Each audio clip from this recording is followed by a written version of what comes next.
Boa noite, sejam todos bem-vindos e bem-vindas a mais uma atividade do Sinasef Monte Castelo, em consonância com o Fórum Permanente em Defesa da Educação.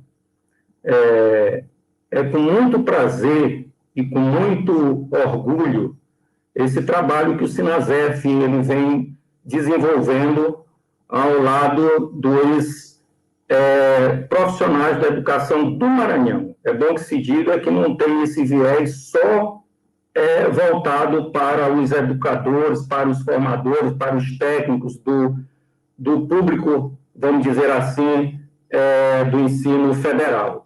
Todos estão envolvidos nesse embate, que é a reforma da BNCC. E, sendo assim, a gente convidou para a nossa atividade de hoje a professora Amanda.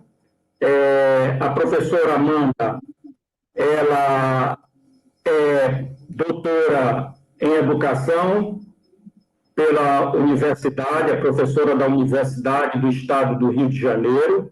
Ela é integrante do coletivo de estudo em marxismo e educação e componente da atual diretoria da Associação dos Docentes da UERJ. Ou seja, tem todo um viés nosso, aquele viés de luta, aquele viés do trabalho sindical, aquele viés da frente, ativista, militante, e isso tem tudo a ver com a nossa formação e com a nossa intenção nesse sentido de estar dando a nossa contribuição e estar sempre tendo foco a luta pela qualidade do ensino.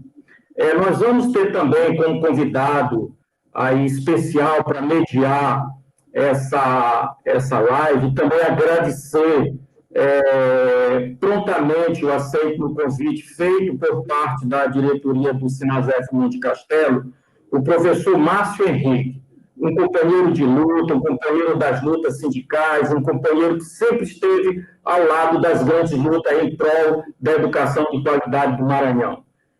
O professor Márcio Henrique Baima, ele é professor do ensino, em ensino de História, mestre em ensino de História e docente da rede pública estadual e municipal. Quero saudar todos e todas, que nós façamos um bom debate, um bom trabalho, uma boa formação no dia de hoje. Sejam todos convidados, e aqui eu passo a palavra, né, para o companheiro Márcio. Eu fico em stand-by, qualquer outro probleminha que venha por acaso surgir, a gente está prontamente para entrar em ação. Então, fiquem todos bem-vindos, sejam todos bem-vindos e um ótimo trabalho. Bem-vindo, professora Amanda, e muito obrigado, uma satisfação enorme você ter aceitado esse nosso convite. Forte abraço a todos, bom trabalho.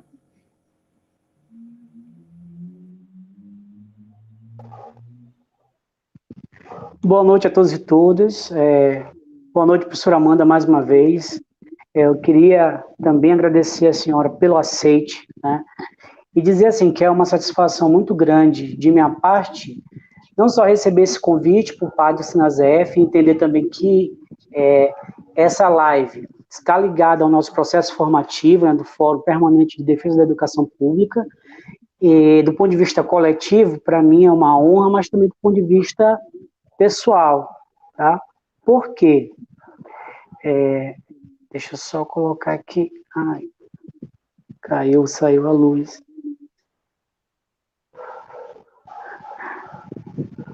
Saiu aqui a luz, desculpa. Por quê, né? Porque eu já acompanho a senhora, professora, nas suas redes.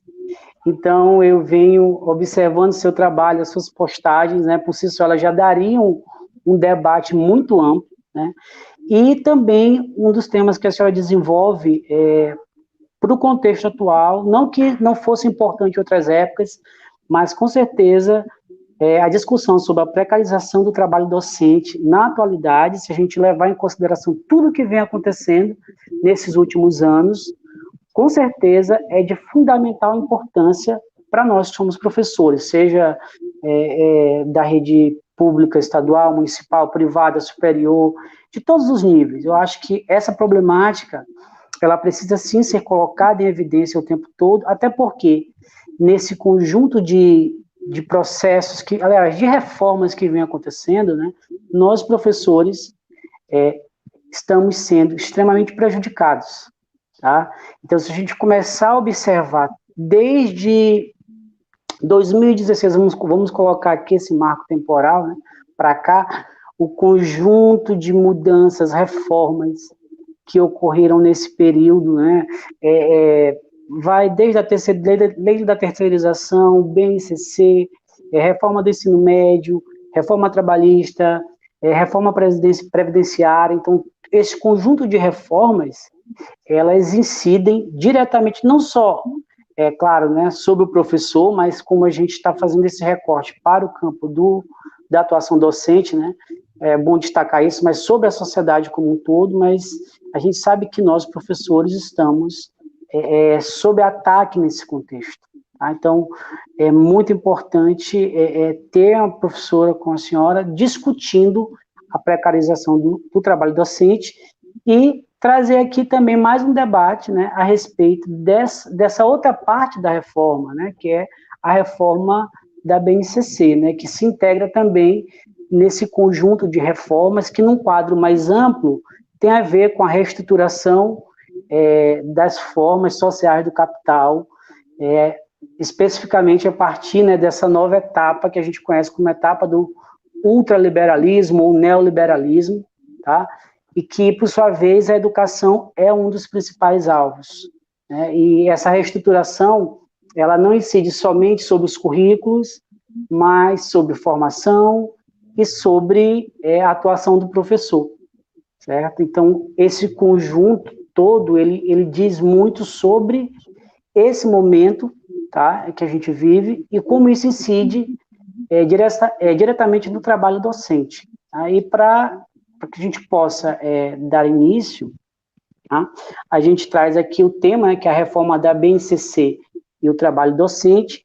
Eu gostaria de deixar aqui um fio condutor para a sua fala, né, eu já vou sair também, para que a senhora tome conta aí da live e dê o direcionamento, mas, assim, que no decorrer da sua fala, a senhora coloque como a reforma da BNCC, né, como a BNCC, ela insere-se, né, nesse processo também de precarização do trabalho docente, através da responsabilização do professor, através do aumento de demandas e pressões, né, dessa lógica empresarial que também está presente, tá, na formatação da BNCC. Aí a senhora fique à vontade para discorrer sobre o tema. À medida que forem surgindo perguntas, a gente vai colocando aqui. Eu acho que o debate começa a partir de agora com a sua fala. Muito obrigada. Boa noite, né, a todos e todas que estão assistindo aqui. Agradeço imensamente o convite da sessão Monte Castelo do Sinasef, o fórum, né, o convite do professor Pedro Ribeiro, o Márcio pela mediação e por essa bela abertura, que já, né, adiantou, inclusive, bastante coisas que eu ia trazer e que eu vou discorrer. Né? Esse momento é fundamental, né, que a gente faça essas discussões, então, para mim, é muito importante estar aqui trazendo esse debate para discutir com professores da rede federal, da rede municipal, da rede estadual, do Maranhão, né, e mais professores que estejam assistindo agora e que vão assistir depois também essa live. Eu espero contribuir de alguma maneira para a reflexão a respeito do tema proposto aqui. Né? Queria parabenizar pelo espaço também.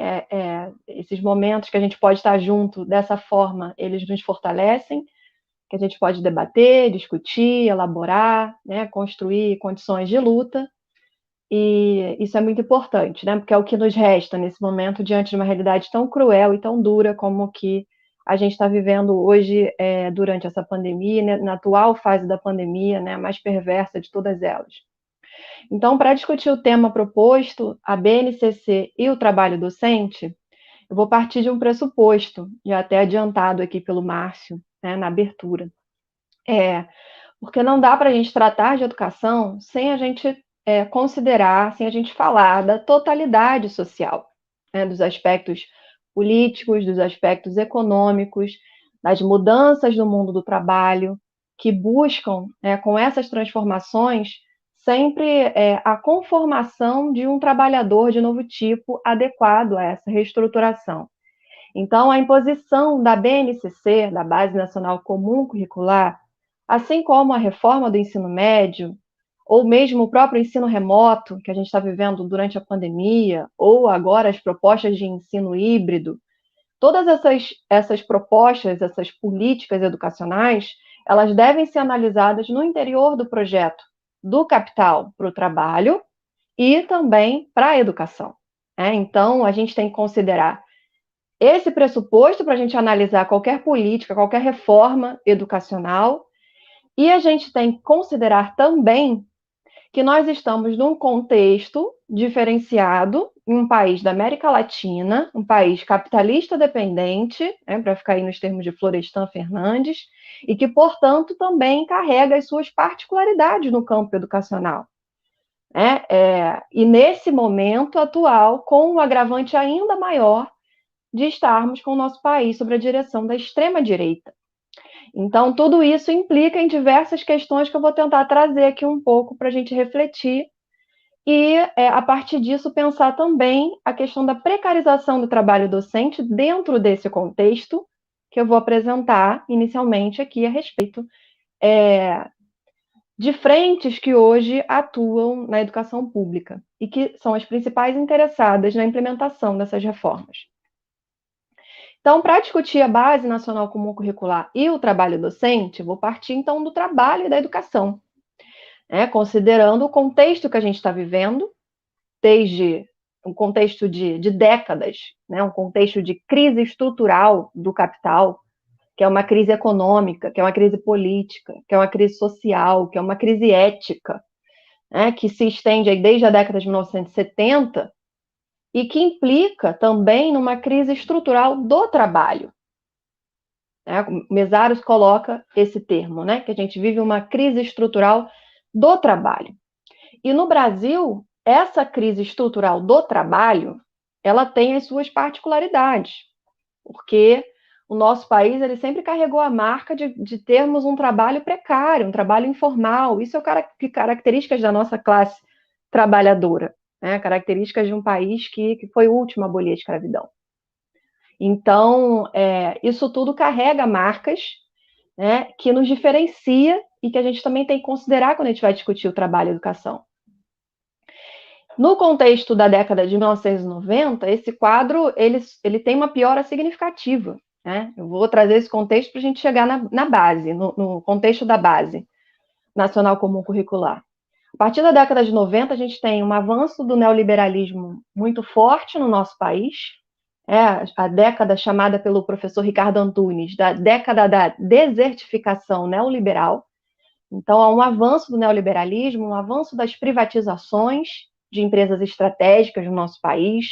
A educação ela sofre fortemente nesse período, porque ela é atravessada por elementos da precarização, do trabalho temporário, e aí vai atingir fortemente a educação, e o trabalho docente, a terceirização, que também vai atingir fortemente a educação, nas atividades meio, naquele momento, e a partir daí, nas décadas seguintes, esse processo ele não para, esse processo ele segue, ele se aprofunda.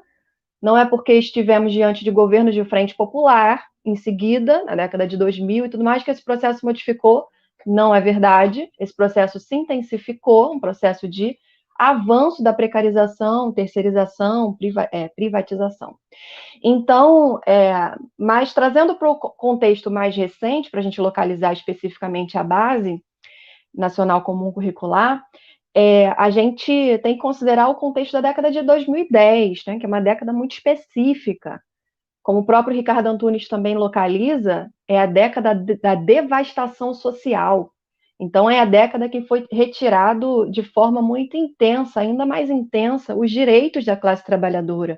O desemprego crescente, que salta de 6% em décadas anteriores para 13%, 14% nesse momento, um recorde de desemprego, sem contar os desalentados, os subempregados e os uberizados, que é uma nova característica também do mercado de trabalho, do mundo do trabalho, que surge aí na virada da década de 2009 para 2010, do ano de 2009 para 2010, e que chega no Brasil ali por volta de 2015, com a empresa Uber, e se alastra para outras empresas do ramo da economia de plataforma, chamada economia de plataforma, e que atinge o mercado de trabalho e que agrega todo um setor desempregado, esse exército industrial de reserva, e passa a ser esses trabalhadores passam a ser uberizados. Então, isso caracteriza esse momento histórico, né, que a gente está tratando aqui, e é nesse contexto que surge, não à toa, né, o golpe de 2016, acontece o golpe de 2016, como bem localizou aqui o Márcio na abertura, e esse golpe não foi só um golpe jurídico-parlamentar, ele foi, sobretudo, um golpe trabalhista, né? Porque se a gente fala de austeridade no contexto dos países centrais, que foi também uma realidade, que tem sido uma realidade, no Brasil a gente fala em austericídio, né? Porque foi um verdadeiro genocídio, tem sido um verdadeiro genocídio das leis trabalhistas. Então a gente tem ali, inicialmente com a PEC do fim do mundo, chamada PEC do fim do mundo, a emenda constitucional número 95, né, que congela os gastos públicos por 20 anos. A gente falava que seria a PEC do fim do mundo e a gente não poderia imaginar que realmente desencadearia uma série de medidas que nos levaria a esse fim do mundo, né? Então a gente teve depois a aprovação da lei da terceirização, que amplia a terceirização para atividades fim. A gente tem a reforma trabalhista, né, que esvazia o papel dos sindicatos, né, coloca a figura do negociado sobre o legislado, do trabalhador negociar diretamente com o seu patrão, né, esvaziando o papel dos sindicatos, atomizando ainda mais a classe trabalhadora. A gente tem aí a figura da pejotização, né, incentivada por meio da reforma trabalhista também. Então, a gente tem todo um contexto maior de precarização que vai seguir posteriormente no governo Bolsonaro, né? Então, ali no governo Bolsonaro, a gente tem a aprovação da reforma da Previdência, a carteira verde e amarela, mais recentemente a PEC emergencial, chamada de PEC emergencial, mas na verdade era uma proposta de 2019, né? Que também nos afeta enquanto servidores, afeta a classe trabalhadora. Então, todas essas medidas, elas surgem nesse contexto do golpe, né, de 2016, e não à toa a reforma do ensino médio e a Base Nacional Comum Curricular, elas também surgem exatamente no mesmo contexto, de forma concomitante. Isso não é à toa, né, porque justamente é um projeto, são propostas que visam atender ao projeto do capital para o trabalho e, consequentemente, para a educação, com o objetivo de formar um trabalhador de novo tipo, né, formar a classe trabalhadora precarizada, uberizada, achatar o acesso à universidade, né, até interessante a gente falar isso hoje, depois de uma declaração do Paulo Guedes, né, que diz que o filho do porteiro não deveria ter acesso à universidade, né, a gente não pode considerar uma fala dessa aceitável, né, e a gente teve um ministro da Economia falando isso ontem, porque essa é realmente a proposta, né? A diferença é que ele coloca isso sem pudores. Com essas reformas, a gente tem um esvaziamento da formação dos estudantes e também dos professores, porque o objetivo central é seguir uma cartilha, né, que já é pensada pelos organismos internacionais e pelo empresariado. Portanto, não é necessário que o professor seja um elaborador do conhecimento, e sim um executor dessas propostas, né? Então, tudo isso vem carregado de uma formação para o empreendedorismo ilusório, diga-se de passagem, né? Para a formação para a resiliência, que é a palavra da moda, a formação para as competências socioemocionais, né? Leia-se, formar um trabalhador adaptado a essa lógica do capital, na qual ele não vai ter segurança no trabalho, né? Ele vai ser um trabalhador extremamente precarizado, com uma insegurança em relação à sua vida trabalhista, em relação à sua vida pessoal, um trabalhador que não consegue fazer planos, um trabalhador que não tem sentido de carreira. Então, é preciso formar um trabalhador para atuar nesse mercado de trabalho. Então, é nesse contexto que aparece, que vem a pandemia, né, em seguida, e, na verdade, a pandemia ela foi um cenário perfeito para seguir com essa agenda do golpe, tanto no campo do mundo do trabalho quanto no campo da educação, né? Então, eu vou pautar agora a minha fala um pouco nisso, porque eu acho importante localizar, hoje, duas frentes que atuam diretamente na educação e que estão sendo muito beneficiadas com a pandemia, tá? E aí eu tomo de empréstimo aqui esses dois termos, dessas duas frentes, cunhados pelo Laboratório de Investigação Estado, Poder e Educação, da Rural, aqui do Rio de Janeiro, que seriam a Frente Social Liberal e a Frente Liberal Ultraconservadora. Então, a Frente Social Liberal, primeiro, falar dela, essa frente, ela vem atuando na educação desde a década de 90, mais precisamente, né? Seria essa coalizão de políticos, mídia, empresários, empresas educacionais, institutos, fundações privadas, né, que passam a ser os intelectuais orgânicos, digamos assim, os aparelhos privados de hegemonia, para ficar aí nos termos de Gramsci, né, que passam a atuar como reformadores ou como novos reformadores, né, como chama o professor Luiz Carlos Freitas. Novos reformadores de educação, que nada mais, nada menos são aqueles que vão seguir a cartilha do Banco Mundial para a educação pública nos países periféricos, né? Então, esses setores, eles consolidaram um modelo, né, de regulação do trabalho escolar no Brasil desde a década de 90, né? Eles estão, então, efetivamente na educação pública desde a da virada do século, mais fortemente, né? A gente tem ali em 2006 o surgimento do movimento Todos pela Educação, que é o principal expoente desse, digamos assim, intelectual orgânico da classe burguesa, que está ali dando a direção moral e intelectual para a educação, né? E esse intelectual orgânico da classe burguesa, ele divide o bolo da educação, vamos dizer assim, entre os aparelhos privados de hegemonia, que seriam os institutos, as fundações, né, que são esses setores que fazem contato direto com as secretarias, que vendem os seus programas, que vendem as suas apostilas, que vendem as suas propostas pedagógicas, né? Então,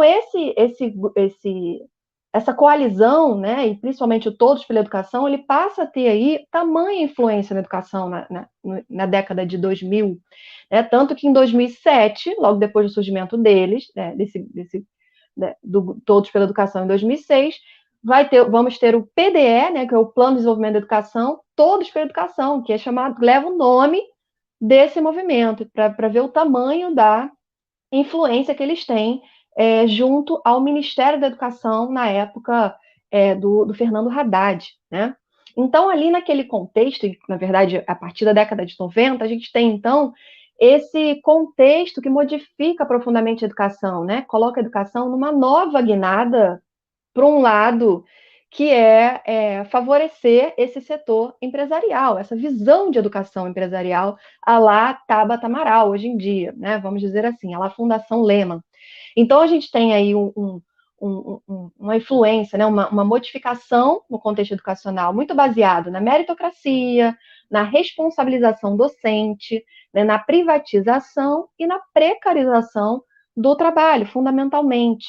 E esse contexto, ele traz profundas modificações, porque a educação ela vai passar a ser voltada para os índices, para as metas, para os rankings, para as avaliações externas. Então, para isso, para cumprir esse objetivo educacional, o professor ele não precisa ser mais um elaborador do conhecimento, ele precisa ser um executor dessas políticas prontas que vão preparar de forma mecânica os estudantes para fazerem essas avaliações externas, atingir os índices nacionais, estaduais, municipais e internacionais, no caso do PISA, para ser uma educação voltada para esse objetivo, né? E caso isso não seja alcançado, a culpa é do professor, né? Então, aí, o fenômeno da culpabilização aparece de forma muito intensa, né? Então, se não atingir as metas, o professor é o culpado, o professor que não tem uma formação adequada para fazer para educar, né? Para ser um profissional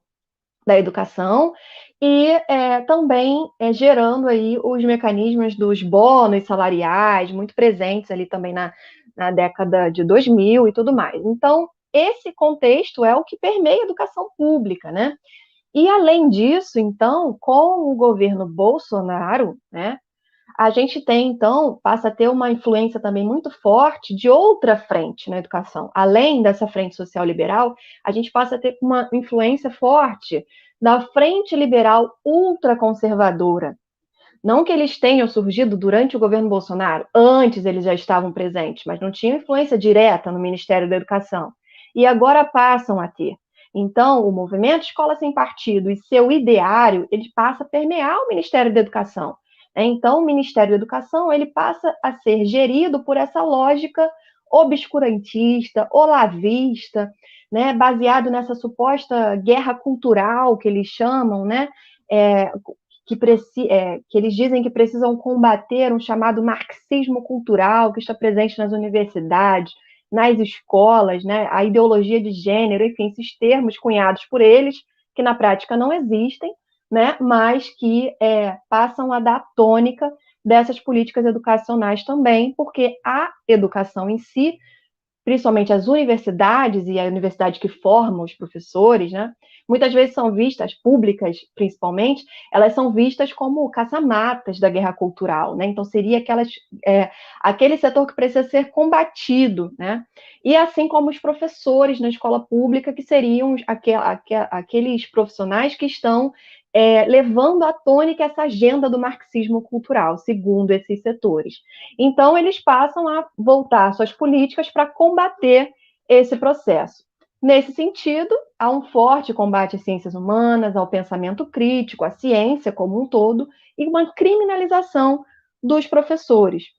E essa frente liberal ultraconservadora, ela passa, ela coloca como prioridade não as políticas universais para a educação, que vão atender às 140 mil escolas públicas. Elas passam a fazer políticas focalizadas. Então, a prioridade dessa frente, junto ao Ministério da Educação e o governo Bolsonaro, passa a ser o quê? A criação das escolas, ou transformação das escolas em escolas cívico-militares, a regulamentação do projeto de lei do homeschooling, né? Entre outras medidas focalizadas, por exemplo, a criação de escolas militares, uma em cada estado, até o final do mandato. Ou seja, todas essas medidas vão atender uma minoria da população em idade escolar, mas é nessa agenda que essa frente liberal ultraconservadora coloca o seu foco, né? Então, essas duas frentes, elas têm diferenças entre si, mas elas também têm algo em comum. O que elas têm em comum é que ambas defendem o fim da escola pública como ela se constitui hoje, como nós defendemos que ela tenha que ser voltada para os interesses da classe trabalhadora. Então, essas duas frentes, embora tenham bastante divergências entre si, inclusive, elas convergem em diversos pontos. E é isso que também nos chama a atenção nesse momento da pandemia, porque essas duas frentes elas têm sucesso com a pandemia.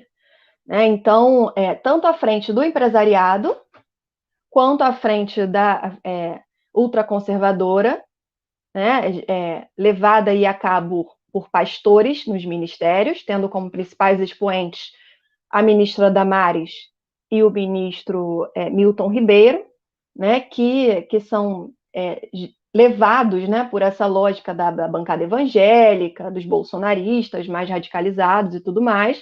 E essas duas frentes, então, elas aproveitam a pandemia para passar a boiada dos seus interesses, né? Então, o ensino híbrido e o ensino remoto, como a gente está falando aqui de BNCC, eles favorecem esse projeto da implementação da Base Nacional Comum Curricular e da reforma do ensino médio, e também favorecem o projeto da Frente Liberal Ultraconservadora. Então, vou falar um pouquinho dos dois lados, né, de como a pandemia e o ensino remoto híbrido favorece essas duas frentes.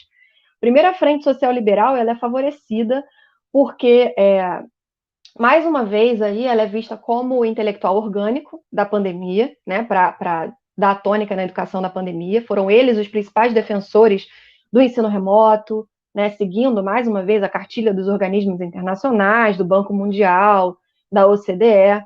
né? O Todos pela Educação, ele passa a ser o intelectual orgânico do período da pandemia. A Priscila Cruz, ela é a pessoa chamada em todos os programas, na mídia, para falar, né, do ensino remoto, com muito entusiasmo, né, porque favorece o projeto de implementação da base, né? A Base Nacional Comum Curricular, ela é vista como a solução educacional para resolver os problemas de educação brasileira, né? Esse é um ponto.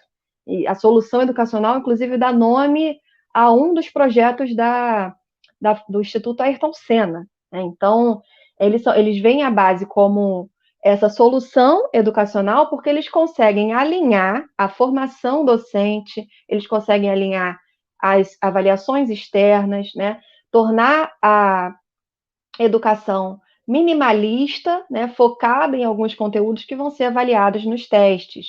Então, para isso, o problema que esses setores veem é o professor. O professor é o impasse da implementação da base, a implementação desses projetos para a educação, né? Porque, segundo eles, falta capacitação no professor. E aí eles se colocam como os responsáveis por oferecer essa capacitação.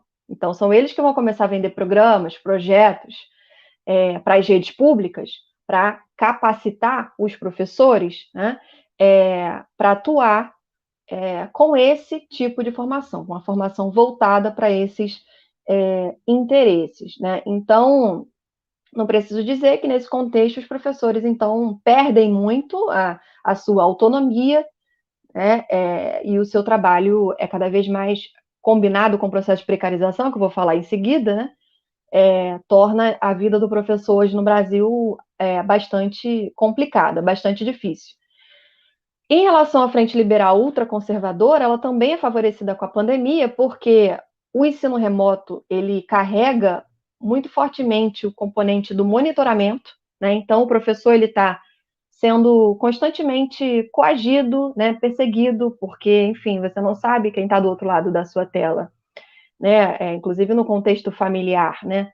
O que antes da pandemia a gente já sofria com isso, né, com aulas gravadas por alunos, ou, enfim, perseguição dentro das escolas. Com a pandemia, isso simplesmente ficou escancarado, né, porque o professor ele fica totalmente vulnerável, sem saber o que tá sendo feito com a sua imagem, né, e muitas vezes isso gera de forma até subjetiva um ataque subjetivo, né, porque o professor vai pensar 3 vezes antes de falar, de tratar de certo conteúdo, visto que ele tem toda uma insegurança a respeito do que vai acontecer aquilo ali, ele não está no olho com os seus alunos para poder debater, né, para poder, enfim, dar a sua aula. Então, esse projeto, essa frente, ela também bastante favorecida aí com isso, e não podemos deixar de citar que um dos projetos dessa frente, prioritários dessa frente, que é a regulamentação do homeschooling, ele é completamente favorecido com a pandemia. Primeiro porque aconteceu um experimento em larga escala do ensino remoto,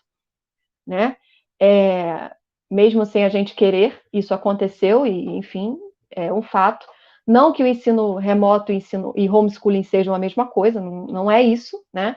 Homeschooling é quando a frequência à escola deixa de ser obrigatória, as famílias passam a educar os filhos nas suas próprias casas, no ambiente privado, mas o fato é que o governo está aproveitando do ensino remoto e desse contexto pandêmico para aprovar o homeschooling. Inclusive, eles querem aprovar até o dia 15 de maio agora, é um dos projetos prioritários, quando a gente deveria estar discutindo diversas outras questões para a educação hoje, né? Diversos problemas que as escolas não podem voltar por conta da falta de segurança sanitária, enfim, estruturas, e a gente não está discutindo isso, a gente está discutindo projetos absurdos, como o PL 55, que prevê a reabertura das escolas a qualquer custo, e também essa proposta aí de regulamentação do homeschooling, que simplesmente vai atender a 17 mil famílias, que é um número irrisório, né? Assim, pouquíssima gente que adota essa prática hoje,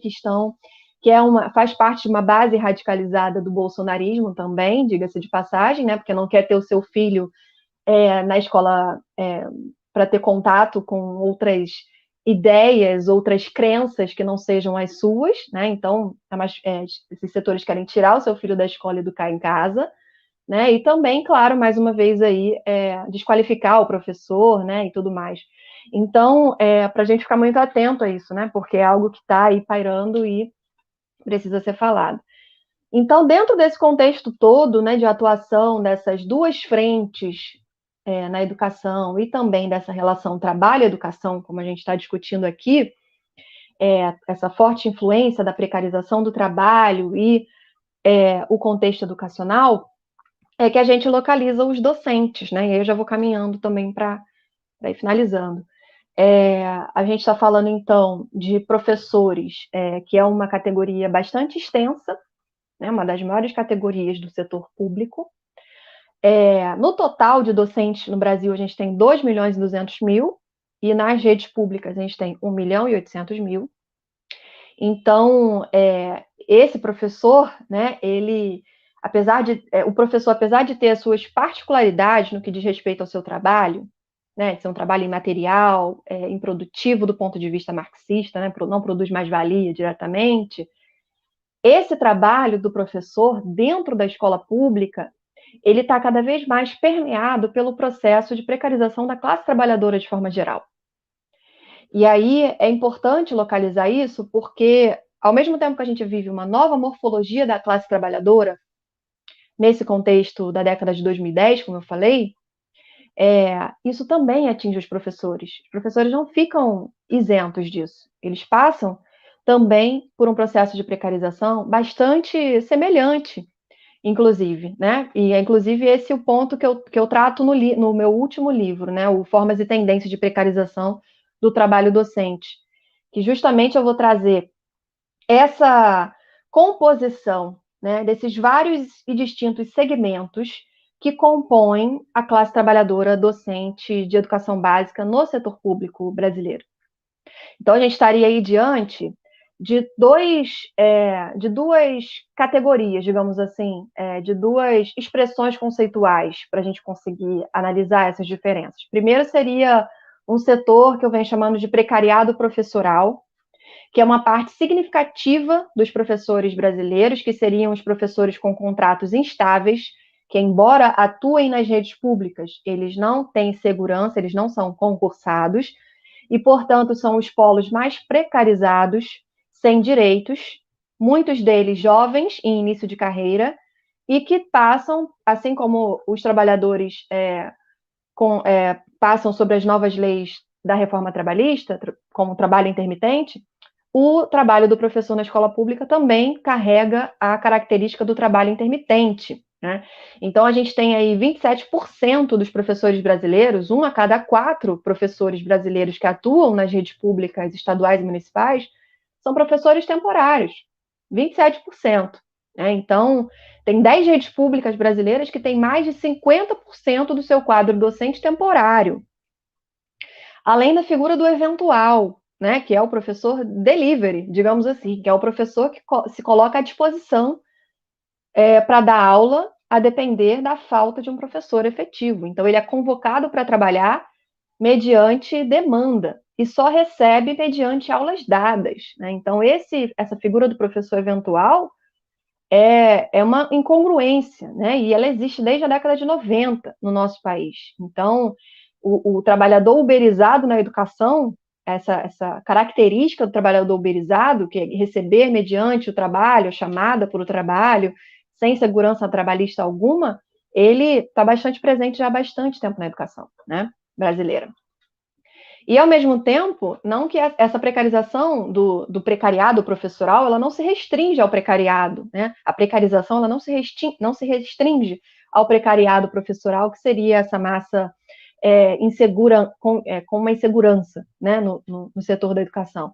Ela também atinge o professor concursado, que eu venho chamando de estável formal, né, porque é uma estabilidade meramente formal, de fato, né? São professores que têm salários muito baixos, em geral, né? 1 a cada 4 das redes públicas não paga o piso salarial profissional para os professores, né? Então, são salários baixíssimos, que obrigam os professores a trabalharem em 3, 4, 5 instituições diferentes, em redes públicas, em redes privadas, para conseguir ter um salário um pouco melhor, né? Então, esse professor, embora ele seja estável, embora ele seja concursado, embora ele tenha a possibilidade de organização sindical, embora ele seja formalmente um sujeito portador de direitos, né, ainda, com direito a 13º, licença, férias, mas ele é um profissional extremamente precarizado, adoecido, né, por conta das condições de trabalho. Um dos principais motivos de afastamento dos professores hoje das redes públicas se dá por problemas psíquicos, né, e não como antes, que afastava a professora era problema de voz, lesão por esforço repetitivo. Agora é principalmente problemas psíquicos, né, o adoecimento psíquico por conta dessa precarização do trabalho que atinge muito fortemente os docentes. Então, nesse contexto aí, é que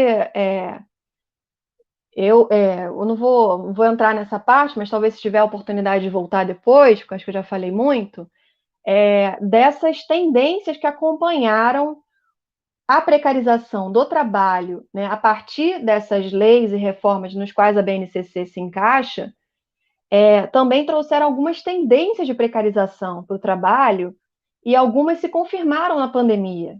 Né? Então, assim, se puder, tiver oportunidade, depois eu volto nesse ponto, né? Mas eu vou já encerrando aqui a minha fala e a gente abre para o debate também, para que a gente possa, enfim, aprofundar talvez alguns pontos desses que eu trouxe. Né? Agora a gente tem como um agravante como eu já até trouxe aqui, né, o PL 55 de 2020, que além de toda essa precarização que os professores e os profissionais da educação passam, eles ainda estão sendo obrigados, né, em muitas redes, a voltar a partir de decretos que tornam a educação um serviço, uma atividade essencial, mesmo no contexto atual da pandemia. E caso esse projeto de lei, que já foi aprovado na Câmara e está para ser aprovado no Senado, né, seja aprovado e sancionado, a gente vai ter, de fato, um problema ainda maior, e a classe trabalhadora docente e os profissionais de educação passarão a ser enquadrados nas categorias que mais têm morrido por conta da Covid-19. E a gente não pode permitir isso, né? Já basta toda a precarização, ainda querem nos matar. Então, isso realmente é inaceitável. Eu vou, então, encerrar por aqui e espero ter contribuído aí para a nossa reflexão a respeito do tema. Muito obrigada. Professora, excelente exposição. Eu acho que, para início, a gente já conseguiu reforçar aquele cenário traçado inicialmente, a partir da sua explicação. Acho que ficou claro para todo mundo que, nesse momento, né, a situação é bastante delicada e que a reflexão sobre essa precarização, sobre a condição do trabalhador, ela perpassa por esse conjunto, né, de situações que a senhora já expôs aí, que vão desde a conjuntura mais ampla, né, da reestruturação das formas sociais, do trabalho, da economia no capital, né, até nesse nível mais direto, que tem a ver com a entrada dos reformadores empresariais da educação, aí na versão do Luiz Carlos de Freitas, né. Já tem várias perguntas, assim, eu vou perguntar para a senhora se a senhora quer bloco de 3 ou uma a uma, porque já choveu de pergunta aqui. Pode ser bloco. Aí, pode ser bloco? Então vamos lá. Então, eu vou fazer bloco de 3, pode ser? Pode ser. Tudo bem? Então vamos lá. A primeira pergunta veio do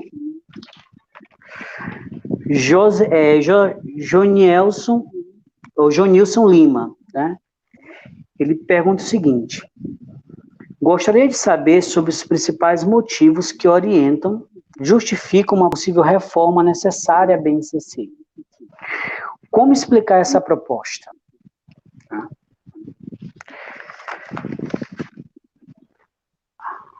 A segunda pergunta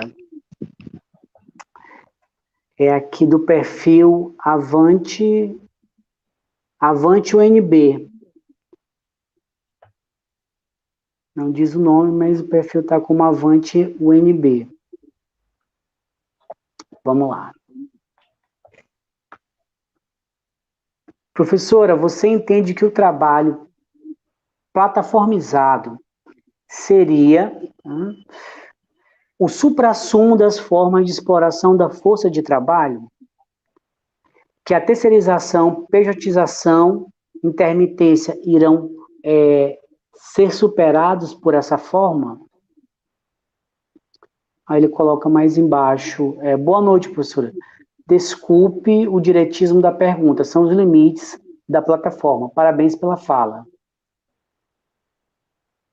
Certo. Aí tem mais um comentário aqui do Jorge Leão, mas acho que é só a título de comentário.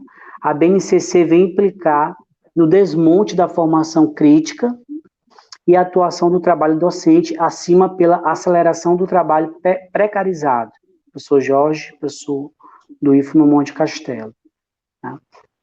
Bem, e professora, e assim, eu queria destacar, aí essa é uma questão minha, né, que surgiu aqui na sua fala.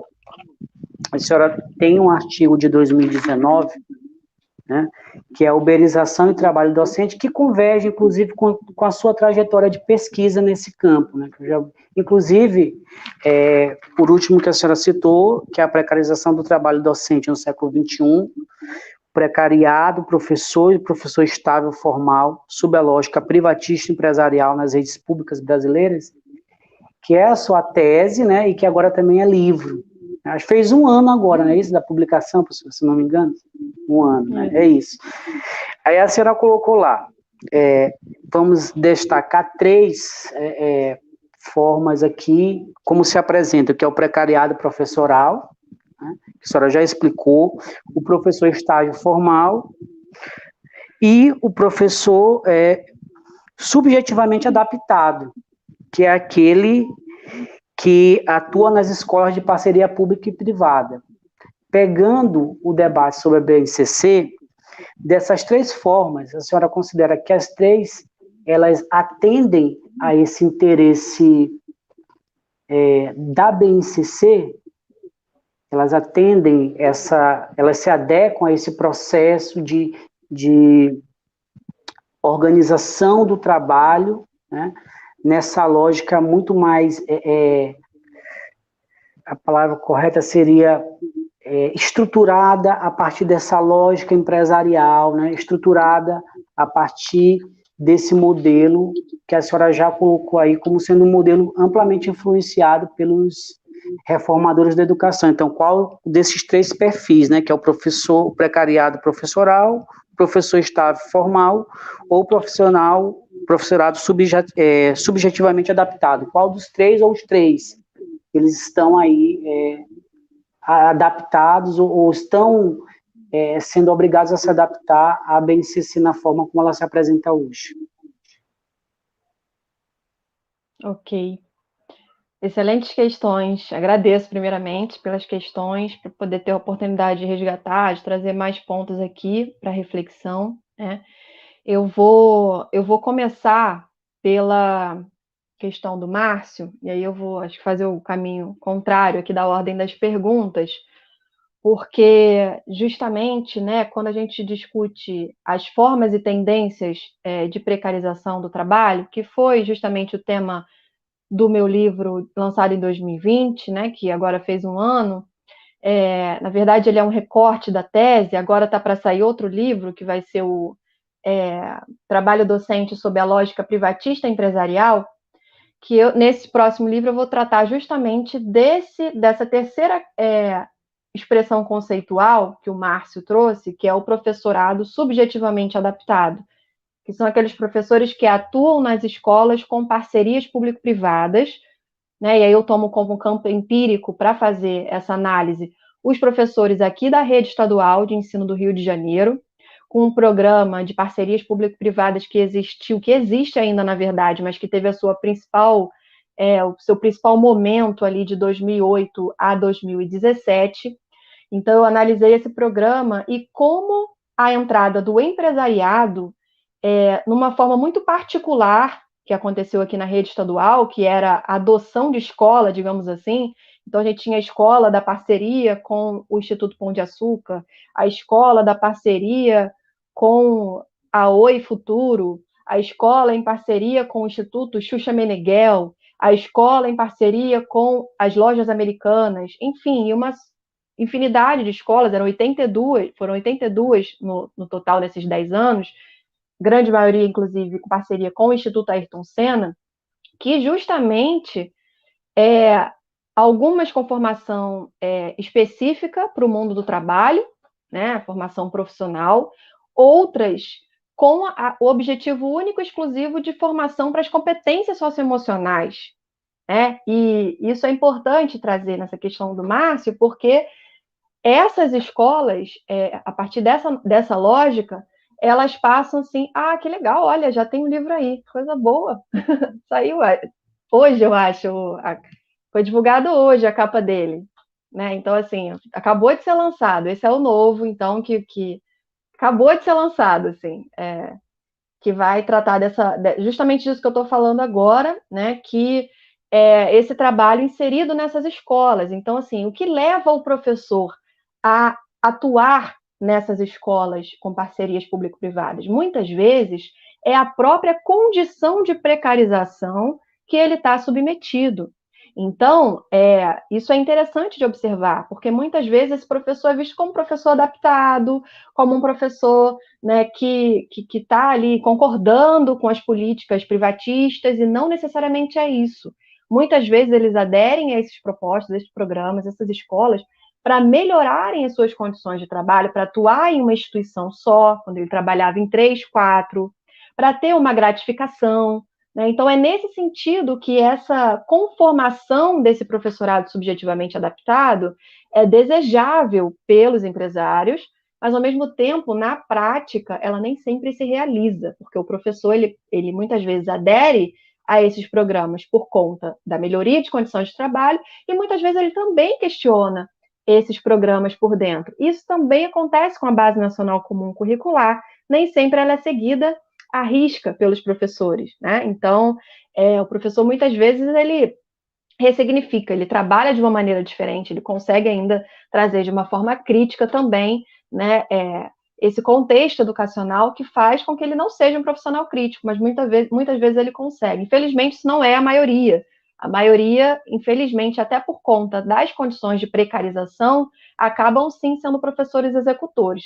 Professores que vão até muitas vezes preferir, né, por conta de não conseguir fazer um planejamento, né, não ter tempo hábil para isso, ele acaba seguindo as cartilhas, seguindo as apostilas, os livros didáticos como são colocados, né? Então, assim, toda essa lógica do privatismo, ele vem acompanhada, casada com o processo de precarização do trabalho, uma coisa não anda sem a outra, porque quanto mais precário o professor está, quanto mais baixo o seu salário, que obriga ele a trabalhar mais, ter uma carga horária maior, uma carga horária de trabalho maior, né? Ele vai cada vez mais ficar esgotado com o próprio trabalho, e o trabalho em si, né, de elaboração do conhecimento, ele vai ficando cada vez mais prejudicado, favorecendo, portanto, essa lógica desse empresariado. Então, assim, respondendo a sua pergunta, eu acho que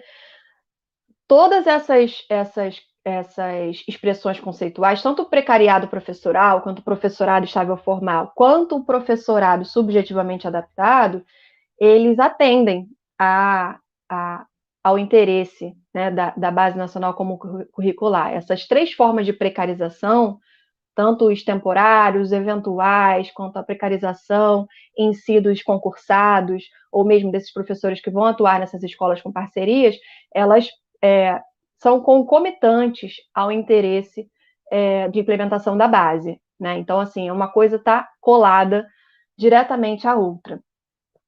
Respondendo à questão do Jonilson, né, do Jorge, também, que colocam que a BNCC é um desmonte da formação crítica, de fato, entra nesse contexto, né, de desmonte da formação crítica, uma formação cada vez mais minimalista, né, e voltada para esse objetivo, né, de formar um trabalhador cada vez mais adaptado a essa lógica precária do mundo do trabalho.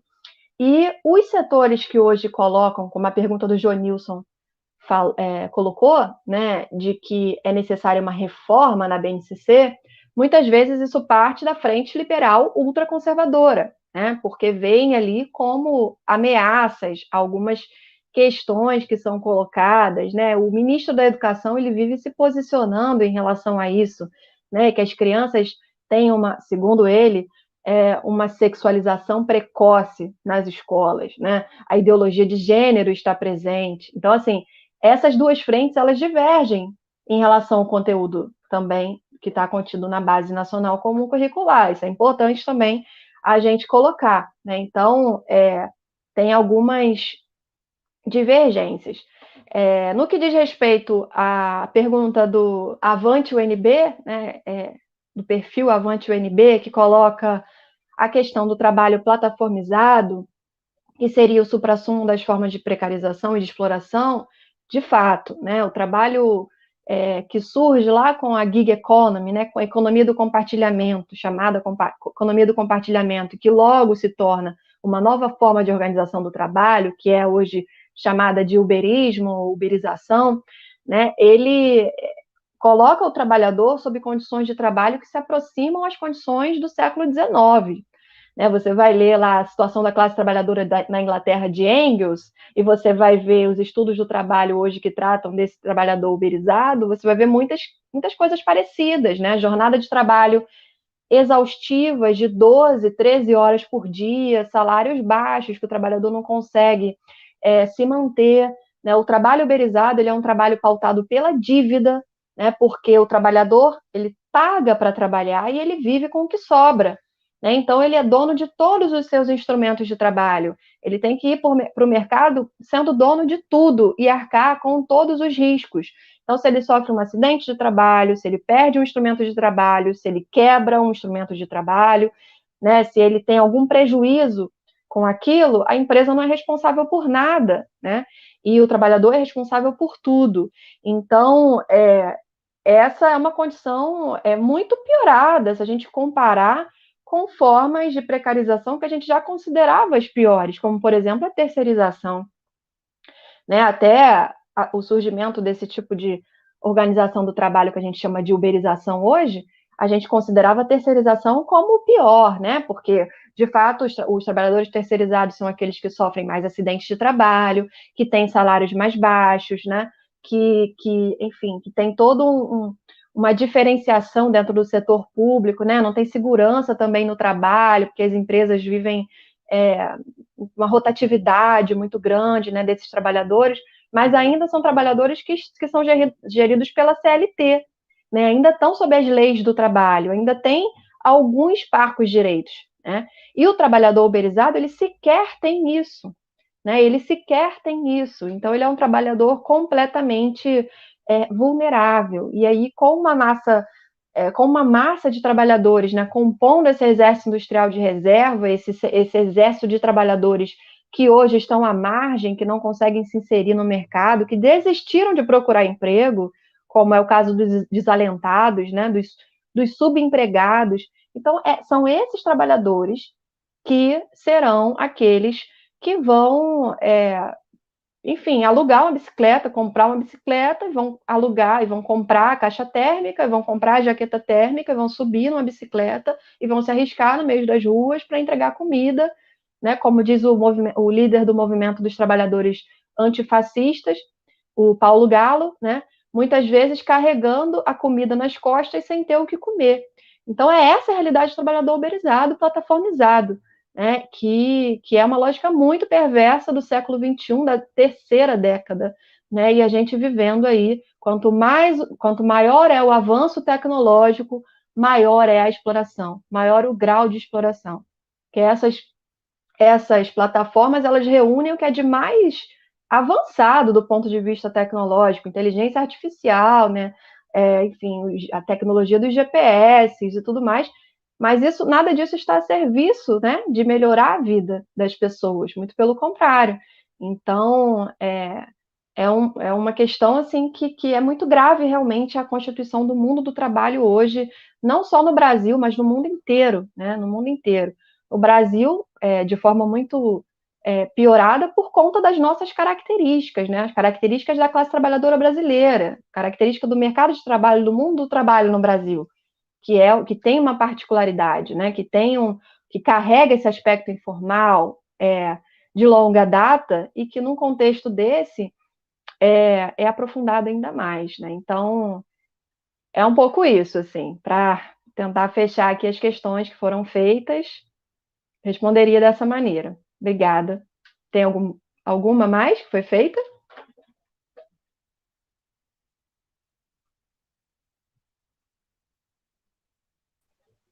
Tem bastante pergunta.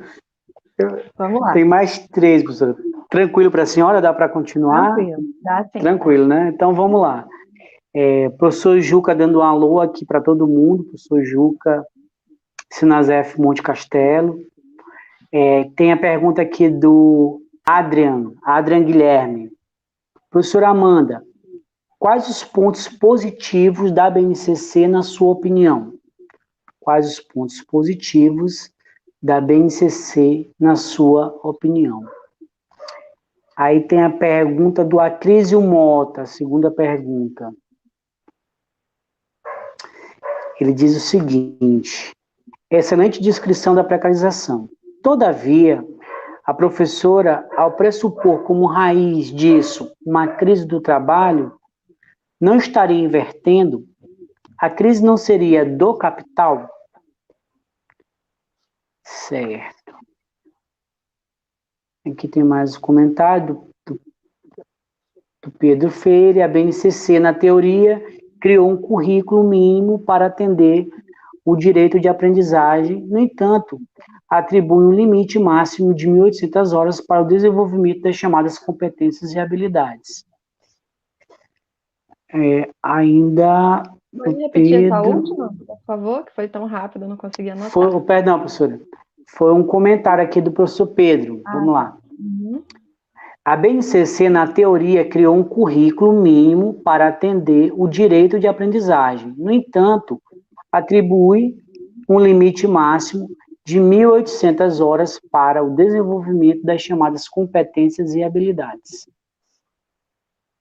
Aí ele continua. Aí se vê uma contradição entre teoria e prática, pois com o enxugamento da carga horária haverá um tempo muito reduzido para a formação integral.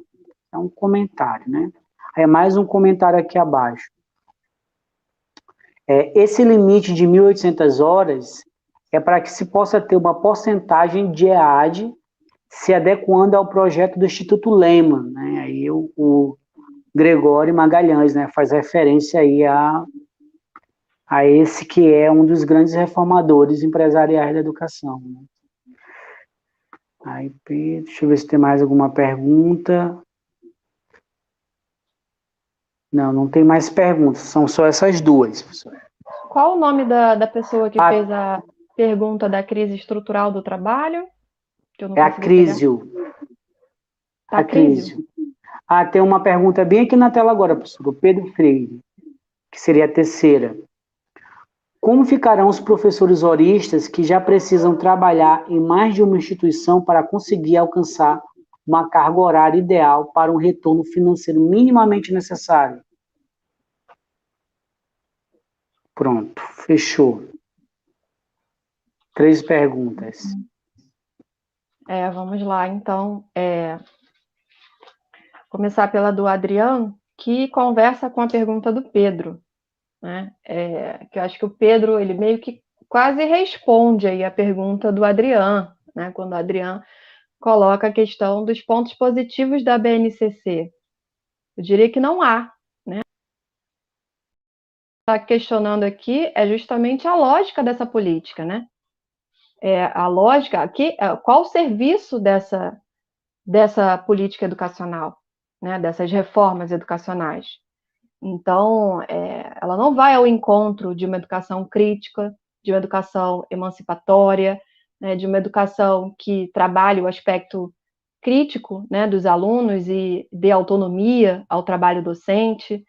Pelo contrário, né? Então, é um projeto do capital para a educação, é um projeto dos organismos internacionais para a educação, né? Então, assim, é uma educação voltada para os interesses econômicos, não é uma educação voltada para a formação humana, né? Voltada para a cidadania, voltada para enfim, uma formação crítica, que o aluno se reconheça, né, e o professor também, nesse processo, como seres atuantes, como seres que têm uma posição de mundo, que devam ter uma posição de mundo e que enxerguem o seu papel dentro da sociedade capitalista, né? Então, assim, esse projeto ele afasta totalmente desse propósito.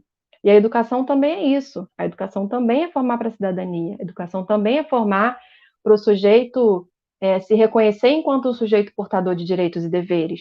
A educação também é formar, né, para o aspecto crítico, para você se reconhecer no mundo, o seu papel no mundo, né, e não uma educação apenas voltada para o mercado, uma educação voltada apenas para se inserir esse aluno no mercado de trabalho, que hoje em dia é esse mercado de trabalho que a gente está falando aqui, extremamente precarizado. Então, eu diria que não tem pontos positivos na Base Nacional Comum Curricular, até por conta também da questão de você colocar algo homogêneo para um país que não é nada homogêneo, né? Porque embora o discurso seja sempre esse de que a base não é currículo, a base não é currículo, mas na verdade o que está pautando a política educacional em todo o país, né, sem fazer diferenciação, é a base. Então, assim, na verdade, esse discurso ele cai por água abaixo, né? A base, sim, tem o objetivo de homogeneizar a educação.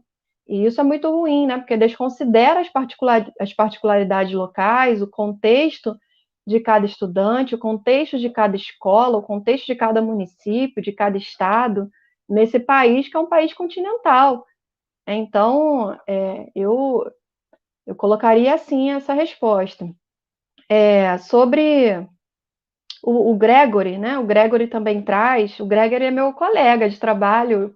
Agradeço a presença dele aí. Trabalha comigo no Instituto de Aplicação da UERJ e está sempre presente nas lives. E fez uma pergunta em relação ao tempo, a questão da EAD, né? E a ligação com a Fundação Lehman. E eu acrescentaria a esse comentário do Gregory os interesses da Fundação Lehman com o ensino híbrido, né? Porque o ensino híbrido, ele é uma proposta também que é inspirada na educação norte-americana, assim como boa parte das políticas educacionais a partir da virada do século aqui no nosso país, que foi inspirada em políticas norte-americanas, o ensino híbrido também, porque o que a gente vem chamando de ensino híbrido hoje, que é essa educação presencial e remota por conta da pandemia, na verdade, ela é uma proposta educacional que existe antes da pandemia, né? É uma metodologia de ensino, digamos assim, né, que existe na educação norte-americana já e que a Fundação Lehman é bastante interessada em implementar aqui. Eles têm um livro, inclusive, chamado Ensino Híbrido, que foi publicado em 2015, se eu não me engano, e no momento eles têm feito várias lives para falar dessa metodologia, né, da questão do ensino ativo, né, que o aluno não iria todos os dias para a escola, que ele iria uma vez por semana, apenas para tirar dúvidas, que o professor seria o mediador do conhecimento, né, o professor não seria mais aquele que vai expor o conteúdo vai ser buscado pelo próprio aluno, né, no modelo de sala de aula invertida, no modelo enfim, tem diversos nomes, até engraçados, ensino à la carte, para a gente ver o nível da coisa, e isso é um interesse desses setores, né? Porque, enfim, isso favorece também uma educação voltada para o minimalismo, né? E aí a base entra mais uma vez, para formar e para adestrar, né, digamos assim, os alunos para os testes. E aí, agora, no ensino, na pandemia, a gente fala muito ensino híbrido, mas, na verdade, a gente sabe que os interessados, eles estão aí. E o ensino híbrido não veio para ficar só na pandemia, ele veio para seguir no pós-pandemia. Esse que é a principal questão que a gente tem que discutir hoje, né? E se organizar enquanto trabalhadores de educação para enfrentar esse projeto do capital para a educação, que pretende se manter na pandemia, que fez um experimento em larga escala agora, durante a pandemia, e que pretende seguir no pós-pandemia, né? Porque aí a gente não fala, se seguir com o ensino chamado híbrido, né, que você coloca uma parte dos alunos na escola, a outra permanece em casa, por meio do ensino remoto, o que isso implica? Implica em uma ausência de investimentos na educação pública, A ausência de reformas necessárias nas escolas, cabe dizer que as nossas escolas brasileiras são extremamente precárias, né? Então, isso é um dos principais motivos de hoje a gente não poder defender porque o retorno presencial, porque não há a menor condição desse retorno presencial acontecer com segurança. 50% das escolas brasileiras não têm saneamento básico, 26% das escolas não têm água encanada, 16% das escolas não têm banheiro no prédio. Os alunos têm que ir no prédio ao lado, na padaria, na oficina. É disso que a gente está falando, né? Então, não há condições de voltar, né? E aí o ensino híbrido, ele entra, né, com toda essa lógica de ok, então podemos voltar, porque vai voltar metade dos alunos, né? Vai voltar, enfim, sem garantias de condições sanitárias propícias para a pandemia, para o pós-pandemia, que, enfim, quando a gente puder falar em pós-pandemia, que a gente não sabe quando, né, que a gente vai poder falar nisso, mas a verdade é que por um longo tempo ainda a gente vai ter que ter medidas de distanciamento social, a gente vai ter que ter medidas de segurança, né, mesmo com a vacinação, ainda que ela tivesse avançada, que não é o caso, né, mas ainda com a vacinação avançada, a gente vai precisar, sim, de medidas de distanciamento social por um longo período, e as escolas não estão preparadas para manter esse distanciamento. Então, a solução, a pretensa solução é o ensino híbrido. E aí, por quanto tempo isso? Né? E por quanto tempo a gente deixa de discutir aqui os reais problemas da escola pública brasileira? Necessidade de mais contratação de professores, de profissionais de educação como um todo, necessidade de investimento nas estruturas das escolas, necessidade de contratação de profissionais de assistência social e da psicologia também para atuarem nas escolas num momento de pandemia, né? Porque, enfim, a gente não pode botar os alunos na escola simplesmente, sendo que os alunos passaram por momentos de privação alimentar, desemprego, mortes na família, né? Porque, enfim, quem morreu, em sua maioria, foi a classe trabalhadora mais pauperizada, pais, mães dos alunos da escola pública. Então, é disso que a gente está falando, e a gente está deixando de discutir tudo isso. E aí vem um PL de cima para baixo, PL 5595, propondo abrir as instituições escolares e as universidades, independente do contexto, independente da bandeira, né, da pandemia nos estados e municípios. Isso é um verdadeiro absurdo, mesmo que acontece num país, que só acontece num país realmente que é governado por negacionistas, né? Porque só negando a pandemia para você defender a reabertura das escolas num momento como esse, né? Sem a estrutura necessária. Não à toa é um projeto de lei de bolsonaristas, de negacionistas, né? Enfim, sobre a pergunta do Pedro Freire, que fala da questão dos professores horistas, os mais afetados, né, digamos assim, com a pandemia, tanto na educação básica quanto no ensino superior, né, nas universidades privadas também, os professores horistas, os que mais sofreram aí, né, porque ficaram também sem receber nada durante a pandemia.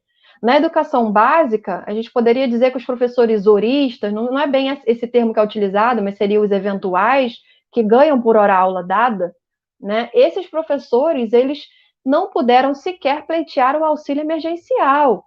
Então, além deles não terem recebido nada nesse momento da pandemia, porque eles não deram aula, eles não foram alocados em aulas remotas, então eles não tiveram nenhum tipo de remuneração, mas ao mesmo tempo eles têm um certo vínculo com o setor público, né? Como professor eventual. Então, eles não puderam pleitear o auxílio emergencial, são professores que ficaram dependendo de campanha de solidariedade dos sindicatos, né, como a POESP fez em São Paulo, porque São Paulo é a maior rede pública do país e também a rede que tem a maior quantidade de professores eventuais, né, na rede estadual. Então, esses professores ficaram aí realmente numa situação muito difícil. Então, quando a gente fala em privação alimentar, desemprego, né, que atinge hoje uma grande massa da população brasileira, 50% da população brasileira não tem certeza se vai ter comida na mesa, essa é a realidade hoje, né? E a gente está falando de professor também. dentro disso, né? Então, a gente tem que entender esse grau de precarização acentuado que pauperiza, que proletariza, né, os professores brasileiros de uma forma muito intensa. E aí eu vou finalizar com a questão do Tacrísio, que eu tinha quase esquecido, quase passei por ela, que ele fala que a gente está, sim, de fato, estamos vivendo uma crise estrutural do capital, mas que ela implica também numa crise estrutural do trabalho. E eu não estou falando do trabalho na perspectiva ontológica, na perspectiva de trabalho que a gente, como marxista, né, sou marxista, que entendo, né, o trabalho enquanto condição humana, o trabalho que é algo que nos humaniza, que nos torna humanos a partir do trabalho, da transformação da natureza. Não é esse trabalho que a gente está falando, a gente está falando do trabalho abstrato, do trabalho alienado, do trabalho inserido nas relações capitalistas, né? O trabalho enquanto força de trabalho, o trabalho que é mercadoria, é mais uma mercadoria ser comprada e ser vendida no mercado, né? Então é esse trabalho que também é carregado por elementos de uma crise, como coloca o próprio Mesaros, né? Uma crise estrutural também do trabalho abstrato, né? Desse trabalho alienado, né? Que sofre ainda mais elementos da expropriação, da expoliação de direitos, da precarização, da precariedade, né? São todas essas categorias que acompanham aí o trabalho no contexto da sociedade capitalista, né, que é um trabalho por si só explorado, né? Não existe trabalho no sistema capitalista que não seja um trabalho explorado. No entanto, a partir da crise estrutural do capital, o trabalho ele passa por intensas também um aumento dessa precarização de forma acentuada, isso no contexto global, né?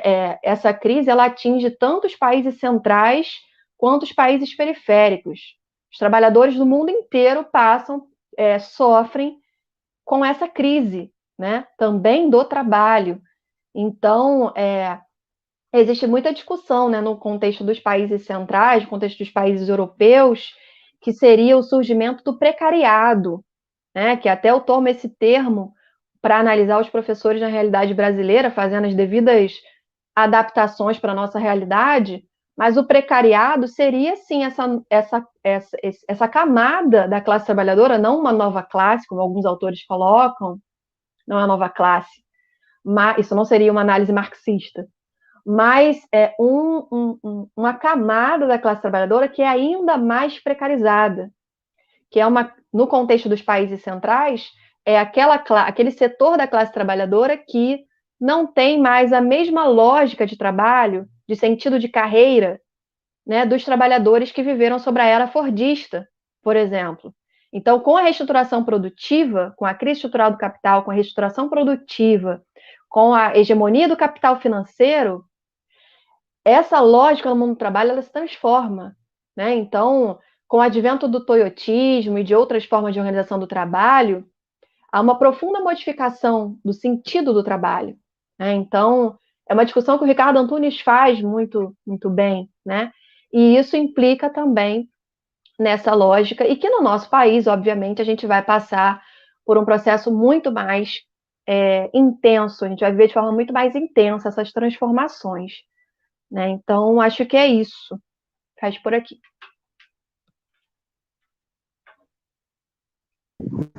Professora, se eu lhe disser que ainda tem mais perguntas.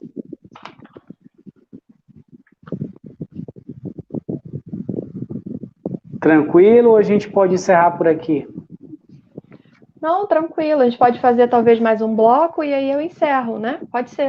Tudo bem. Pode ser, então. A gente fecha com... vamos colocar aqui mais 3, aí fecha. Tranquilo. Então, hoje a live está bombando e muito comentário, muita pergunta. Então, vamos pegar aqui. Vou começar aqui com a primeira que eu anotei.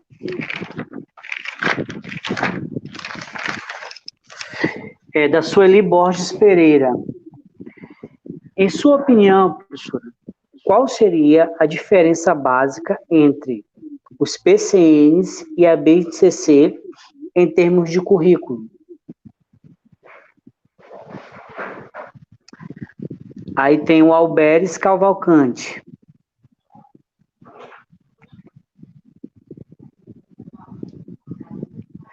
Ele pergunta, nesse contexto de precarização e produtivismo, qual o espaço-tempo para a formação política e engajamento dos professores?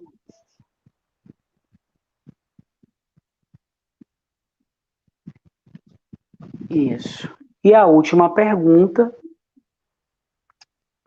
que é do Jorge Souza. Considerando que o capital determina e sobredetermina todas as formas sociais, dentre elas a educação, como os trabalhadores da educação podem reagir para superá-lo na sua visão? Acho que essa pergunta ela fica boa para fechar mesmo. Exato. São só Fique à essas? vontade, professora. Fique à vontade, só essas. Tá. Perfeito. Essas questões, elas pegam bem para a gente fechar a nossa reflexão na live de hoje. Agradeço também por elas terem sido feitas agora. E eu vou começar pela Sueli, né? Porque mais ou menos a gente já falou disso antes, a questão da base, ela traz os PCN da década de 90, né? O PCN é da década de 90, e ele vem também acompanhando as reformas educacionais daquele período, né? A gente tem ali naquele momento as grandes conferências mundiais de educação, né? A gente tem essa transformação da educação para esse formato, né, de uma educação voltada para os índices, para as metas. Então, o PCN ele surge aí como uma proposta, né, um parâmetro para poder, digamos assim, as redes se inspirarem nesses parâmetros, né, para construírem os seus currículos, as suas propostas, e passaram aí a dar a tônica também na formação de professores, naquele período e tudo mais. A BNCC, digamos assim, que é uma proposta mais radicalizada nesse sentido, né? Porque ela, primeiramente, ela é uma base construída pelo empresariado, né? A Base Nacional Comum Curricular, a terceira versão dela, aprovada, né? É uma versão do empresariado. Então, assim, é uma base privatista, uma base que carrega todos esses interesses empresariais realmente ali, com esses objetivos todos que a gente já discutiu aqui na live de hoje. Então, assim, ela carrega, mais uma vez, esses elementos acompanhando essas transformações também, né, no mundo do trabalho e trazendo para o contexto educacional, talvez de uma forma mais incisiva, né, de uma forma mais agressiva do que os próprios parâmetros curriculares nacionais ali da década de 90 e tudo mais. Então, acho que seria isso, assim. Em relação às questões do Alberes, né, e do Jorge, que acabam se interligando também, né?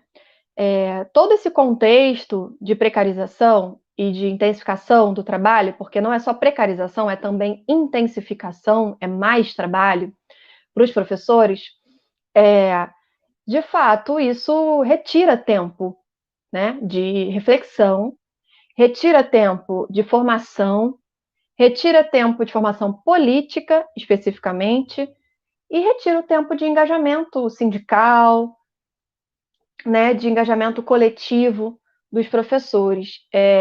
Os problemas passam a ser cada vez mais voltados para o âmbito, passam a ser resolvidos mais no âmbito individual do que no âmbito coletivo, porque a classe professoral, né, os professores, eles passam a ficar cada vez mais atomizados, segregados, né, por conta de toda essa precarização, de ser um professor quase que, além do delivery, né, um professor que não tem um ponto fixo, né, digamos assim. Os professores da rede pública municipais e estadual, estou falando aqui de professor da rede federal, que tem um contexto diferente, mas professores da rede municipal, estadual e também da rede privada, eles são professores que são itinerantes, né? São professores que não têm vínculo, muitas vezes, com as instituições. Eles vão ali, dão a aula e já partem para outra. Eu fui professora da rede estadual durante 5 anos, e nesses 5 anos eu passei por 6 escolas diferentes. sendo que com uma matrícula de 12 tempos, a minha carga horária era alocada em 3 escolas, né? Então, assim, isso de fato precariza muito o trabalho do professor e não permite que ele tenha tempo, inclusive, para conversar com os próprios colegas na sua própria unidade de trabalho, né? Então, o professor ele não tem fôlego, né, para conseguir se organizar para ir numa assembleia docente. E quando tem uma greve, por exemplo, a gente está vivendo um período que exemplifica isso. A gente está num momento um dos mais graves da nossa história com essa pandemia. E a nossa vida está em risco, né, caso voltemos às atividades presenciais. E a gente não tem uma greve sanitária no país que deveria já estar com uma ampla adesão, né? Uma greve sanitária, uma greve de que nós não poderíamos, não deveríamos voltar, porque é a nossa vida que está em jogo. Mas, infelizmente, a gente não tem esse tipo de organização. Isso não é uma fala que vai culpabilizar os professores disso. Pelo contrário, são profissionais que passam, muitas vezes, por questões de assédio moral, de perseguição, né, de perda de gratificações. Ele tem medo de perder gratificações, ele tem medo, muitas vezes, de ter o seu salário cortado, né? Então, tudo isso implica nessa lógica de uma ausência, né, de uma organização coletiva. E, embora, assim, eu considere que hoje a gente está vivendo um dos maiores ataques mesmo à escola pública, à educação pública, um dos maiores ataques que o trabalho docente já sofreu na história da educação republicana. Em um ano, a gente sofreu transformações, assim, radicais, radicais. O professor saiu do quadro negro e piloto num dia para o outro, para um computador, né? Que ele não tem a formação específica para lidar com aquilo. A grande maioria dos professores não sabe ligar um data show em sala de aula, principalmente os profissionais que já estão há mais tempo na docência. Então, esses professores do setor público sofreram com isso, tiveram a sua identidade ferida, muitas vezes, né? Professores que são excelentes profissionais, mas que estão passando por momentos muito difíceis porque não se adaptaram ao ensino remoto. E a gente viveu, na verdade, um darwinismo professoral nesse momento, né? Principalmente os professores da rede privada. Os que não se adaptaram foram descartados. Então, é uma lógica muito perversa. E as redes públicas, muitas já estão fazendo concursos para o ensino híbrido. Então, o professor ele já tem que ser adaptado a essa nova lógica, né? O que é muito grave, muito grave. Então, assim, para finalizar, né, como a gente pode reagir? A pergunta do Jorge. Embora, assim, tudo que eu tenha falado aqui, às vezes, dá sensação de que é uma discussão muito difícil. É muito difícil falar disso, né? Porque é uma situação realmente muito avassaladora, né? Que atinge, assim, os professores no Brasil hoje. Mas, ao mesmo tempo, a gente discute isso dessa forma, a gente discute de uma forma pormenorizada, entendendo a realidade, justamente para transformar essa realidade. O objetivo é esse, no fim. Né? Então, para a gente transformar, a gente tem que compreender essa realidade. Embora isso seja permeado pelo pessimismo da razão, digamos assim, né? Ele vem acompanhado do otimismo da vontade, para transformar essa barbárie que a gente está vivendo na educação pública, no trabalho como um todo, no trabalho docente. Então, assim, eu acho que como a gente pode reagir? A gente hoje está numa situação das mais difíceis do ponto de vista organizativo. Né? Os nossos sindicatos têm dificuldade, a gente tem dificuldade, a gente não pode ir às ruas. As ruas são o nosso principal termômetro das lutas. E a gente não tem isso, a gente não pode ir às ruas. Então, a nossa principal luta hoje é pela vacinação em massa. Isso é o que é a premissa, isso é o que pauta a nossa luta hoje estratégica. Né? Então, do meu ponto de vista, em 2020 e até agora em 2021, nós ficamos muito na defensiva, assim. né, tanto a esquerda como um todo, os movimentos sociais, os sindicatos, a gente travou uma luta denúncia muito importante. Eu não estou tirando o mérito disso, foi muito importante, né? Denunciar o ensino remoto, aprofundamento das desigualdades, a exclusão, a condição de vida dos estudantes, né? Mas eu acho que a gente precisa avançar para uma pauta mais propositiva, né? Hoje a luta se dá contra o PL 5595, né? Que prevê a reabertura das escolas, por um retorno seguro, né? Acho que isso tem que ser o central hoje na nossa luta, né? A gente pautar essa vacinação em massa, pautar o retorno seguro, com testagem, com condições seguras para os estudantes e para os profissionais de educação nas escolas. E além disso, né, não só essa pauta, digamos assim, imediata, né, para o retorno presencial, que ela é fundamental hoje, mas também precisamos avançar do ponto de vista de uma agenda para a educação pública, que seja uma agenda que esteja voltada para os interesses da classe trabalhadora. Né? 82% dos alunos em idade escolar estão na escola pública. Grande contingente dos filhos da classe trabalhadora estão na escola pública. Então, a gente precisa tirar a escola pública das mãos do empresariado. A gente precisa pegar a escola pública em nossas mãos, dar direção moral e intelectual para ela, para que ela forme, de fato, os futuros trabalhadores, né, de acordo com uma perspectiva de mundo que seja entendendo o seu papel nessa sociedade, buscando também transformar essa sociedade da exploração, da superexploração, da intensificação do trabalho, de tudo isso que a gente está falando aqui, uma sociedade que nos desumaniza, né?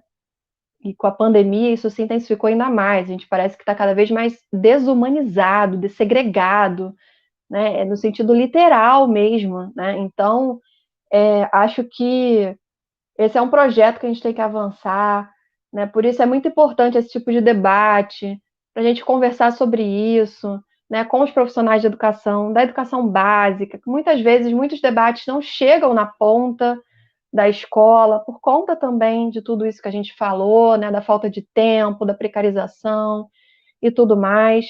Mas acho que precisamos avançar para além das aparências, para além da aparência, precisamos entender a essência dos processos, né?